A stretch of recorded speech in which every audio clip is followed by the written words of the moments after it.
kedatangan Menteri Perhubungan Bapak Budi Karya Sumadi, Bapak Gubernur Sumatera Selatan Bapak Haji Hermandiru, dan Wali Kota Palembang Bapak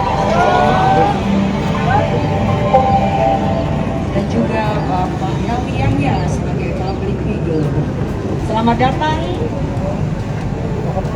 Pak Menko Pak Budi Karya Sumadi, Pak Gubernur Pak Hermandiru, Pak Wali Kota Pak Hartojoyo, dan juga saya melihat tadi ada Kak Helmi Yahya yang hari ini pakai sepatunya warnanya terang benderang. Silakan menempati kursi Anda masing-masing. Kita akan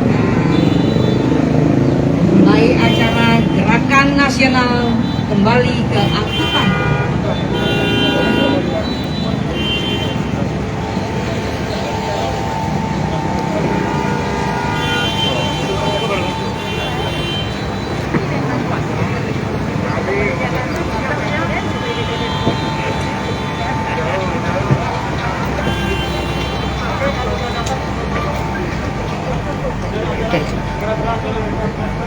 Teman-teman media, silakan untuk kembali ke tempat. Kita ambil ikutan ini dari jarak yang aman. Sementara di luar sana oplet suaranya juga meraung-raung karena mungkin sedikit ada kemacetan. Jangan lupa subscribe, share, komen, dan like ya.